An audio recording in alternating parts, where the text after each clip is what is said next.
Today we're talking about family swatch sheets.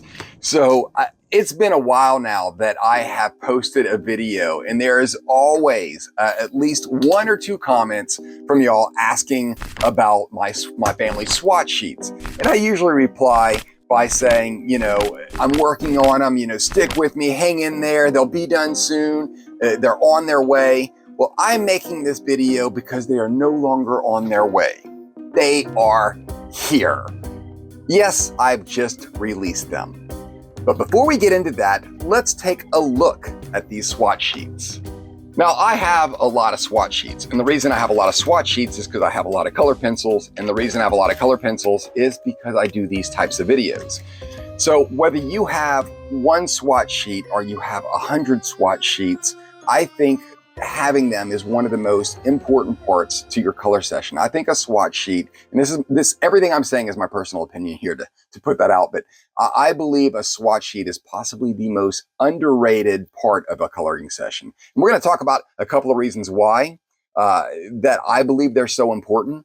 If we look at mine, this is my setup, and I try to keep this consistent through the entire book. So you'll see my yellows up here, my purples here. That's like a running thing where all of my colors are set up the same way. And I do this for redundancy. I do this so your eye gets used to seeing them in a certain order.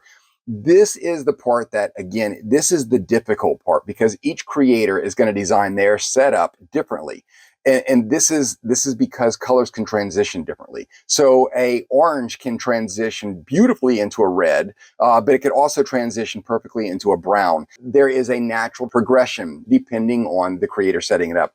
So mine, the way I do it, is all of my sheets go from my really, really light yellow and it goes into that really deep brick red. But then this section here, that transition between your dark yellow into the ochre, into the brown, I love this. This section here just makes me want to color. But over here, I have my cooler colors or my warmer colors. And over here, I have all the cooler colors. So there's another transition between cool and it swings over into the warms. But I still have lots to do. If we swing by, for instance, Colleen, there's several of these swatch pages that I've done that start dating back older because now I don't have the title here. So I need to redo this whole set with the new title bar on top. So several of my older sets don't have that, and I'm going in slowly and I'm replacing it with the new ones that do have it.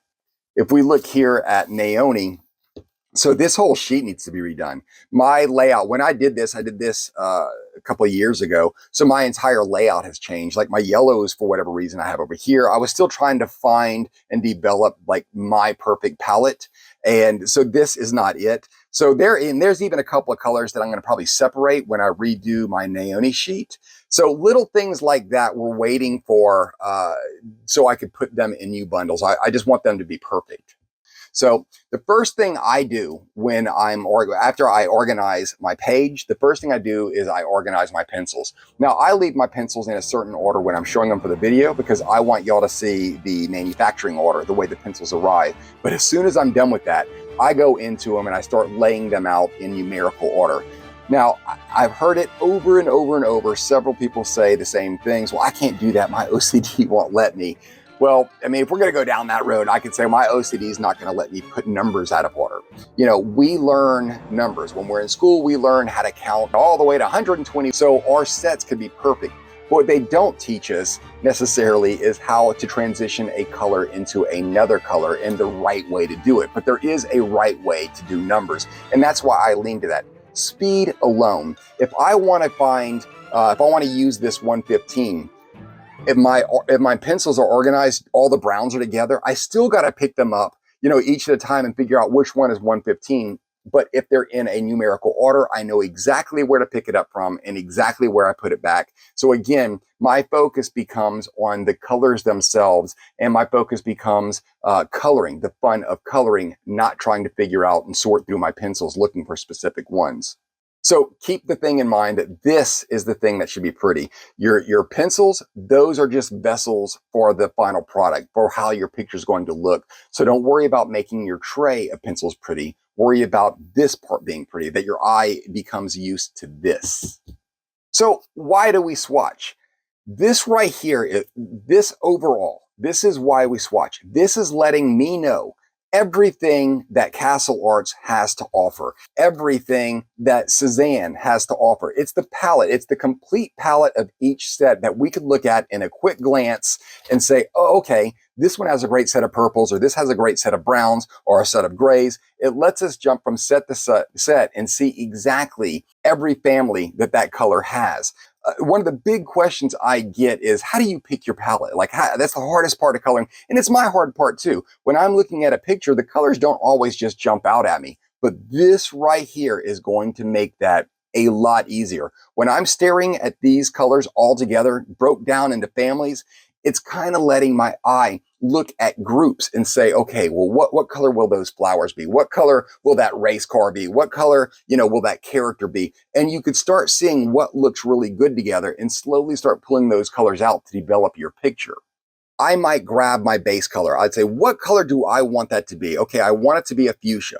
So I would find a certain fuchsia that I want the main color to be. So I might pick out number 85, but then I'm going to go and find a lighter and a darker of that color. So then I might jump down here to 89 and say, okay, well, this is going to be the real deep part of it. This is going to be the base color. And then I'll find a light color. So I can go on this side of this color, and I could either make this the highlight, I could make this one the highlight, or this one, just depending on where I want to go. And I could do that with all the colors. Same thing with the blue. If I want this darker blue to be my base, then I got to jump and find a dark version of this. So I could use this one, I could use this one, I could even go into the greens if I want to, and then I'm going to find the lighter versions. I can go to either of these two, most likely this one, but then I could also say, you know what, I want to fade into a lighter green or lighter aqua, whatever I want to do. So everything is right here. This is going to make things just so much easier and so much more fun when you're picking your palette. It's not going to be quite as stressful.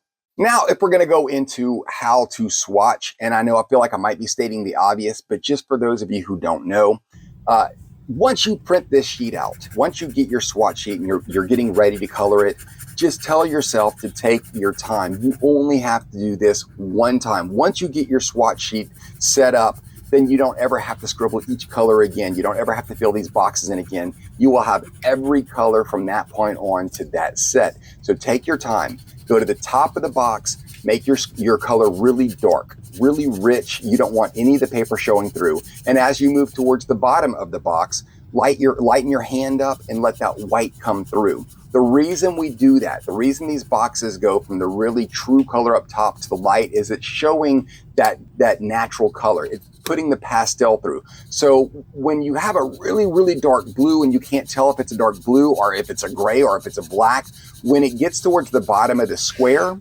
you'll start seeing the white come through. And oh, that's a blue color. That's not gray at all. And it's giving you the ability to see every true color and its pastel form by having that white come through. So if you decide to go over that with a blender, the top of that color and the bottom of that color in that square are going to be different. And that's also, it's going to expand your palette that way as well. Okay, so having said all of that, these are now out. They are available on my Kofi. I released a set of 10. And then on the next one I put out, I'm going to do another set of 10. I just got to change things up to make sure they're perfect for you. This sheet here, several of you have asked after my blender video, this will either come in the second set, the second bundle, or I might just release this in between on its own.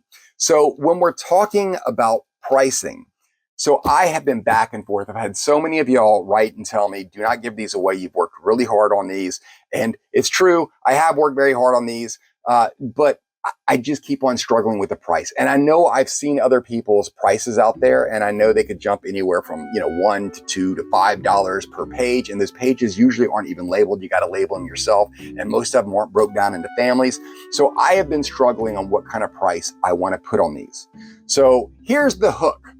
These are not free, but you are going to decide what the value you want to put on them. So yes, they are on my Kofi page, which means anybody can grab them. I'll be keeping tabs on how many is going out versus how much is coming in. But what I don't want to do is I don't want to force anybody's hand, at least not on this first bundle, because I know everybody's financial situations are different. So for this first bundle, what I'm asking is to give what you think is fair. If you think $1 is fair, fine, dollars add up.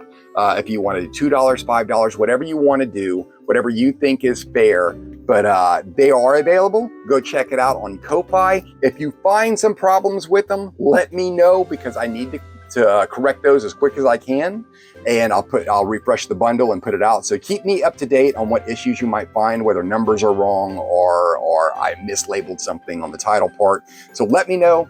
But y'all give me y'all's thoughts below. Anything y'all think about these, I'd love to hear your feedback. And until then, I will catch y'all later.